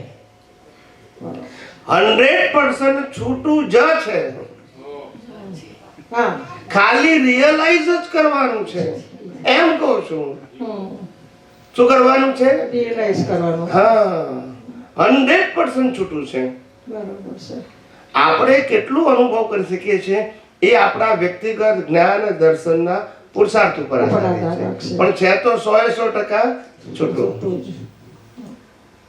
ખ્યાલ આવ્યો? અને જ્ઞાની પુરુષ દાદા ભગવાને કહ્યું કે પરમ વિનયથી મોક્ષ છે, વિનયથી સંસાર અને પરમ વિનયથી મોક્ષ. પણ આ પરમ વિનયની વ્યાખ્યા કોઈને ના આવડી, કોઈ જગ્યાએ એક્સપ્લેન ના કર્યું. આધ્યાત્મ વિજ્ઞાને કીધું કે પરમ વિનય એટલે પ્રકૃતિ અને પરમાત્માને પ્રતિષ્ઠિત આત્મા જુદા જાણે છે, જુદા સમજે છે અને જુદા અનુભવે છે. એનું નામ પરમ વિનય. અને એ પરમ વિનયથી મોક્ષ છે. એમાં કોઈ બાહ્ય ક્રિયા આવતી નથી. સમજાય છે? બાહ્યની ક્રિયા એ જ્ઞાન દર્શનની જ ક્રિયા છે. એ જ્ઞાન દર્શનની ક્રિયાને પરમ વિનય કહેવાય. અને એ પુરુષાર્થ કોણ કરે છે? લાઈવ પ્રતિષ્ઠિત આત્મા. એ દેહ અને આત્મા બંનેને સ્વભાવથી જુદા રાખે છે. એક કુદરતી રચના છે અને એક પોતે છે. બેને ભેગા થવા દેવતા નથી બિલીફમાં. એનું નામ પરમ વિનય.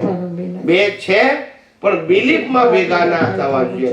બિલીફથી ભેગા થવા એનું બીજું નામ સામીપ્ય ભાવ. ને સામીપ્ય ભાવથી પછી ભ્રાંતિ ઊભી થાય છે. સમજાય છે? એ આ વિજ્ઞાનથી આ ભ્રાંતિ દૂર થઈ જાય છે.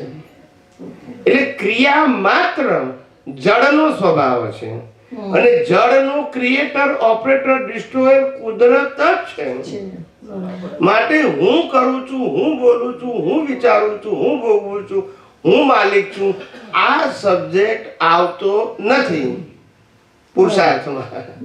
અને જ્યારે જ્યારે આપણે આપણા પુરુષાર્થમાં આ સબ્જેક્ટ આવે તો જાણવું કે આપણે હજુ વિજ્ઞાનના સમજણમાં કાચા છીએ.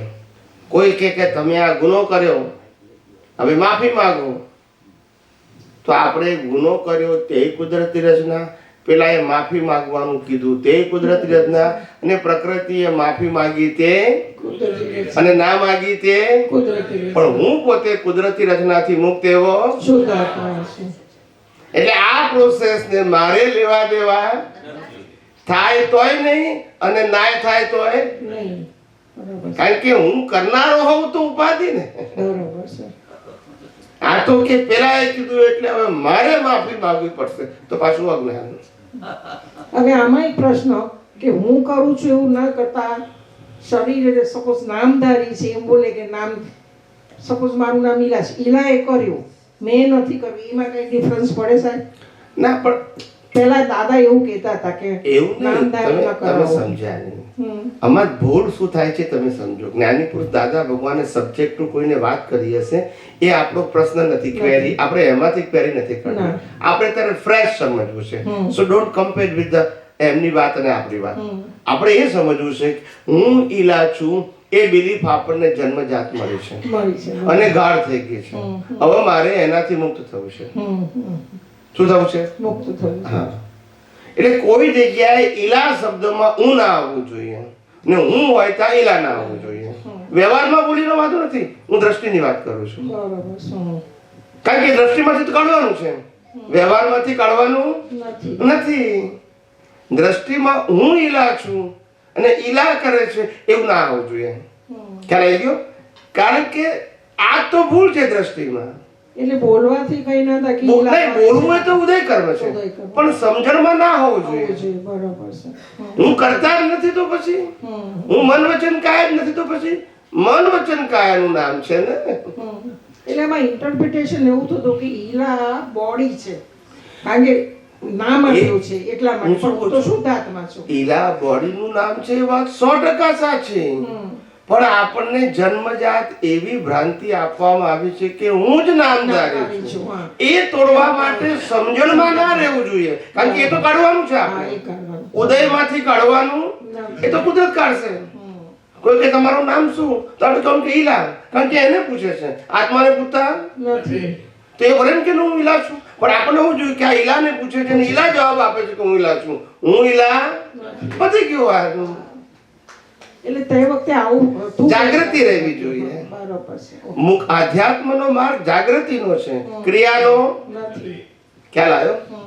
એટલે કીધું કે લાખો લોકોની હિંસા કરનારો મોક્ષે કેમ ગયો? જાગૃતિથી ગયો, ક્રિયાથી ગયા. જેને લાખો માણસોને હિંસા કરી મહાભારતમાં એ અર્જુન મોક્ષે ગયો, અને જેને લાખો માણસને મોક્ષે લઈ ગયા કેવળ જ્ઞાન પ્રાપ્ત કરાવીને, એવા તીર્થંકરે મોક્ષે ગયા. અહીંયા પાપ ના બંધાયું, અહીંયા પુણ્ય ના બંધાયું, કારણ કે બંને ક્રિયાથી કેવા હતા? જુદા હતા. એટલે પાપે ના બંધાયું ને પુણ્ય, બંનેનો મોક્ષ થયો. જો અહીંયા આગળ દીક્ષા આપીને કેવળ જ્ઞાન કરાયું હોય એનું પુણ્ય બંધાય તો એ મોક્ષે, અને લાખો લોકોની હિંસાથી પાપ બંધાય તો એ મોક્ષે. માટે ક્રિયાથી પાપ પુણ્ય, અજ્ઞાનતાથી પાપ પુણ્ય છે. અને અજ્ઞાનતા એટલે ક્રિયામાં કરતાપણું, માલિકીપણું અને ભોગતાપણું. સમજાય? એટલે પેલું નામધારીનું જે હતું સમજણ કે ભાઈ હું નામધારી બોલું છું પણ હું તો તેનાથી શુદ્ધાત્મા છું. એટલે નામધારી જે કરે એને બધા જાય. હા, બધું એને જાય. આપણે ના થાય. આપણે ના થાય. એટલે અંદરથી છૂટું રહેવું જોઈએ. બરોબર. બહારથી બોલવામાં કશો, એ તો ઉદય કર્મ છે. બોલવું તે ઉદય કર્મ છે, પણ અંદર એક્સેપ્ટ કરવું તે ઉદય કર્મ નથી. અંદર તો રહેવું જોઈએ કે આ બોલું છું તે હું નથી. એટલે વચ્ચે મેં એક એક્ઝામ્પલ શીખવાડ્યું હતું સાદી ભાષામાં લોકોને સમજવા માટે, કે બહાર જે બોલીએ છે એ અંદર સમજવાનું નથી, અને અંદર જે સમજીએ છે એ બહાર. અંદર સમજીએ છે કે હું શુદ્ધ આત્મા છું અને મન વતન કાયાથી મુક્ત છું, એ સમજવાનું. એ બહાર બોલવાનું, બહાર એમ કહેવાનું કે હું જ મન વચન કાયા છું ને હું જ કરું છું, પણ એ અંદર સમજવાનું. સમજાય છે? સમજણ જુદી અને વ્યવહાર જુદો. આ વ્યવહાર ને સમજણ ભેગું થયું એનું નામ સામીપ્ય ભાવ, એનું નામ અજ્ઞાન. એ જ અજ્ઞાનની ભ્રાંતિ કાઢવાની છે, બીજું કશું મન વચન કાયાને બદલવાનું નથી. એટલે લોડેડ લાઈફ કેમ થાય છે? મન વચન કાયાને બદલવું એ પછી લોડેડ છે, અને એ બદલી શકાતી નથી. મહેનત કરો પણ ફેરફાર થાય નહીં. અને જ્ઞાન દર્શન એક જ એવા છે જે બદલી શકાય છે. સમજાય છે? એને અપગ્રેડ પણ કરી શકાય છે. જય સચિદાનંદ સ્વામી. હા, બોલો. હવે ટાઈમ થઈ ગયો છે, પ્રશ્ન હું બપોરે પૂછી લઈશ. અત્યારે હવે ટાઈમ થઈ ગયો છે એટલે બોલો હોય તો બોલી જાઓ, કઈ વાંધો નહીં. 12 વાગી ગયા છે, પછી સમજવું છે થોડું વધારે. એક પ્રશ્નની શરૂઆત તો કરો. જય સચિદાનંદ. વિજ્ઞાન જે ચોગરદાનથી સમજવું હોય તો એના ઉપર જરાક ફોકસ કરો ને. અમને સમજાતું નથી હજી. વિજ્ઞાન ચોગરદાનથી સમજવું એટલે શું? હા, વિજ્ઞાન ચોગરધમથી સમજવું એટલે જ્યાં જ્યાં નજર મારી ઠરે ત્યાં ત્યાં વિજ્ઞાન દેખાવું જોઈએ. એ ચોગરધમ કહેવાય. કારણ કે કોઈ પણ અવસ્થા કુદરતી રચના નથી એવી કોઈ અવસ્થા નથી. મન વચન કાયા પણ કુદરતી રચના, એની અવસ્થા એ કુદરતી રચના, અને 5 જ્ઞાનેન્દ્રિયોથી અનુભવાતી આ સૃષ્ટિ છે એ પણ કુદરતી રચના. ને કુદરતી રચના ઇઝ ઇક્વલ ટુ સાયન્સ. હવે જેટલો ભાગ આપણને કુદરતી રચના નથી દેખાતો એટલું ચોગરધમથી સાયન્સ સમજ્યા. એમાં બીજી કોઈ વિશેષ ક્રિયા આવતી નથી. એટલે આપણે અંદર અને બહાર બે જોવાનું ને કુદરતી રચના. હા, અંદરથી બહાર જોવાનું. શું જોવાનું? એટલે બહારના સળંગો આવે ત્યારે જ જોવાનું, અને અંદરથી જે આપણને ઊભું થાય છે મન વચન કાયામાં એ કુદરતી રચના. ઈ જોવાનું. એટલે ડિસ્ચાર્જ અંતસ્કરણ એ કુદરતી રચના, સ્પીચ અને એક્શન એ કુદરતી રચના, હા. ને તે સિવાય બહારની દેખાતી દુનિયા એ પણ કુદરતી રચના. હમ? હા, આત્મા સિવાય બધું કુદરતી રચના છે જ. હા, એ મને કેટલું દેખાય છે એ મારા જ્ઞાન દર્શનનું લેવલ, નથી દેખાતું એટલી મારી કચાશ. સમજી ગયા? એટલે આ છે ને પેલું નથી એવું નથી. આત્મા સિવાય બધું જ કુદરતી રચના છે. તમને કેટલું દેખાય છે વ્યક્તિગત વસ્તુ છે, પણ છે સમજાય છે? બીજું કશું કુદરતી રચના સિવાય બીજું છે જ નહીં. તો ઓપ્શન જ નથી. જય સચ્ચિદાનંદ. જય સચ્ચિદાનંદ. બસ હવે આપણો સમય થઈ ગયો તો પ્રાર્થના બોલે થઈ ગયો છે ટાઈમ. ચાલો ચાલો. હે અંતર્યામી પરમાત્મા, આપ દરેક જીવ માત્રમાં બિરાજમાન છો, તેમજ મારામાં પણ બિરાજેલા છો. આપનું સ્વરૂપ તે જ મારું સ્વરૂપ છે.